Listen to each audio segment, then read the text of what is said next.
Hey guys, today we're going to look at a legendary game from the Genesis era. One that you guys probably already know and either love or hate with an absolute passion. The Revenge of Shinobi. You had a Genesis back in the day, or got into it through emulation. Chances are, you have this game. This game came out December 1989 and was intended to showcase the new Genesis hardware and adapt the series to something more than a simple arcade port. The team wanted to make something more in line with the kind of game that would generally belong on a console.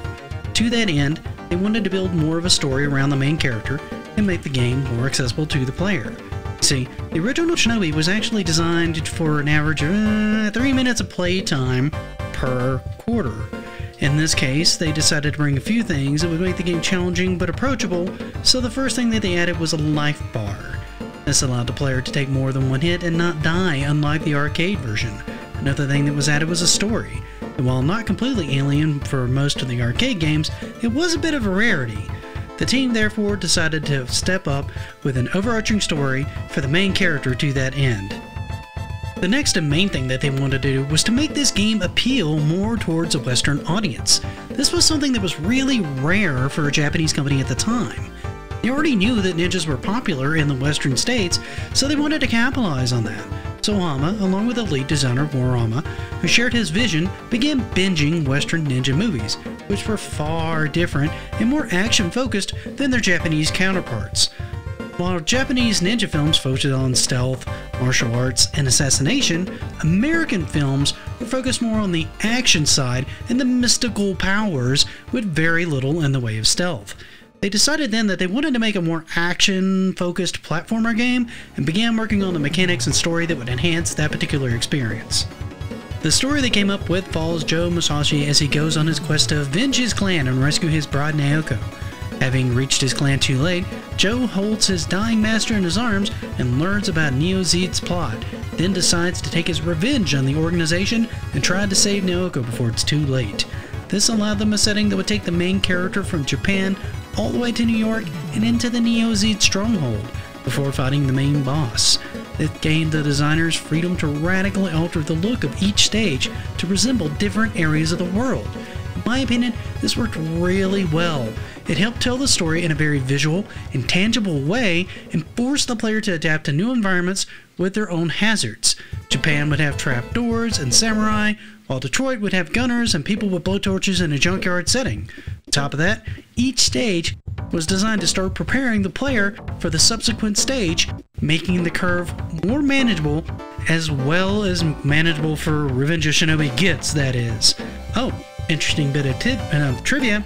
Naoko was named after one of the developers' sister-in-law when he would call, because she was staying at his house, and go, Naoko, are you okay? Is everything alright? Are you alright? She called so much that they made it an eternal joke, and the name stuck.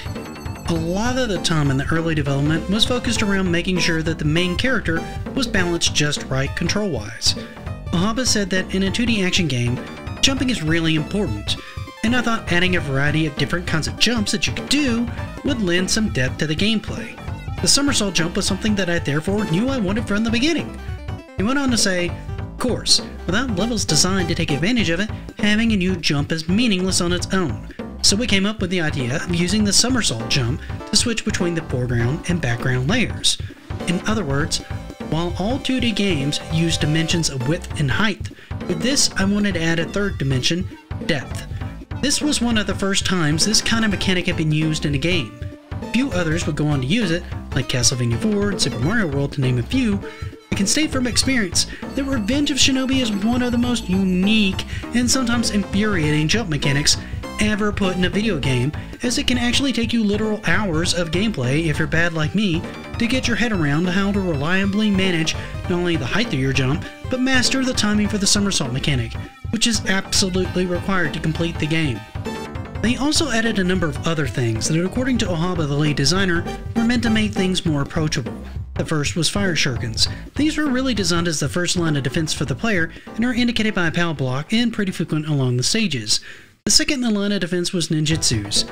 These would get the player multiple different abilities, like shields in order to take a number of hits without taking damage, columns of fire that would race across the screen damaging all foes, the ability to jump higher,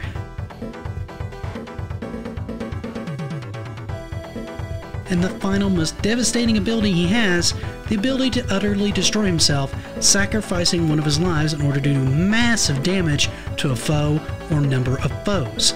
These were organized according to Ohaba to be used in increasing level of desperation, which explains why sacrificing the player's life is the last one on the list. The intent was to give the players increasingly hard gameplay choices to counter the game's high level of difficulty. All of these were meant to fit with the action movie-oriented ninja that they really wanted to portray in this game. The wide array of settings, moves, and abilities to help the player feel empowered and challenged at the same time, but it was still missing something: a killer soundtrack. They decided to hire Yusho Koshiro, best known for his work on Streets of Rage and ActRaiser. He was given free reign with only one restriction: couldn't sound like anything that would show up in any other Japanese game at the time. Koshiro had an idea. He was a fan of the original Shinobi game and wanted to make pieces that would serve as an extension of its soundtrack. He was also heavily into the dance music scene at the time and frequented the club scene that would play music from groups like Soul to Soul and Maxi Priest. He also knew this kind of music was popular overseas, more so than it was in Japan at the time. He went on to state, "I knew they loved club music, so I thought if I could put this into the game, they would be really happy. I think it was the first time I composed music with an overseas market in mind above the Japanese market." This has to be a bit of a first in early game development, and it fit perfectly with the mentality of the rest of the game design. The entire team was engaged and focused on making a title built around a Western audience, which honestly is where the Mega Drive, also known as the Genesis in the States, was selling the best, and probably one of the first times that I can recall that a Japanese developer showed preference to a Western audience over an Eastern audience. Pretty interesting development, honestly. As development continued on the game, Sega grew increasingly aware of the potential hit that they had on their hands, and decided to start cross-promoting the game with other titles that they had at the time. They decided to put SpiderMan in the game to help promote it. SpiderMan would actually go on to be in the first two versions of the game, before finally being removed in the third, due to Sega losing the licensing for the character. That's right, you heard me, this game had multiple versions, 4 in fact, all changed due to violating various different copyrights. The game had various different homages to other different IPs: Batman, Terminator, Rambo, and even Godzilla. The reason for this was simple, and more than a little comical. You see, Ohaba wasn't very good at drawing. In his original game proposal, he would hand off rough drafts for characters while not being very specific about design. Murama wanted to put his own spin on them, but he also didn't want to deviate too much from the original design, possibly due to it being his first job in the industry. This caused him more than a little bit of embarrassment during the game's release. Ohaba would go on to say, "I made some rough sketches of the characters from my mind and from photos due to my lack of drawing ability. They were meant to be used as rough examples. Unfortunately, the designer of the sprites, Rorama, reproduced my drawings a bit too faithfully, and you know the end result. I personally think that if the designer had tried to show more of his own personality in the characters, they would have looked a lot different to the originals." Here are just some of the changes done over the lifespan of this game, and I swear, I have never before heard of a game from this era having this many revisions. Okay, let's get started. Revision 1.0 had enemies like Rambo, called Rocky, Jackie Chan, the Terminator, also known as Master Attacker in the States, along with Batman, Godzilla, and finally Spider-Man, who was the only one of these characters that was even licensed. Batman and Spider-Man were actually part of one boss called Metamorpher, who would change appearances after he took a certain amount of damage. Even the title character's likeness was modeled after Sonny Chiba, the actor from the Shadow Warriors series, which was very popular in Japan. Revision 1.01, the fake Spider-Man was actually replaced with the real Spider-Man, and now when he takes enough damage he leaves and Devil Man pops in to fight. The gunner that looked like Rambo and used a flamethrower was changed to a bald-headed character, even though Sega had the license for him for Rambo 3. Revision 1.02, no major changes on this one, but they did add a copyright screen that changed to reflect the Spider-Man license. Revision 1.03, Monster G was changed to a skeletal dinosaur, but everything else in the game stayed the same. Monster G was the Godzilla clone. Revision 1.04, the license had run out on Spider-Man and the game wouldn't see another release until around 2009, on the Virtual Store and Xbox Live. In this version, Spider-Man would be swapped for a pink palette swap of the character that still behaved in the same way. and they also removed the likeness to Sony Chiba. Despite all these revisions, the game has really endured well over the years, and it's pretty easy to see why. It's designed with the kind of care and passion that tends to make games far, far more than the sum of their parts.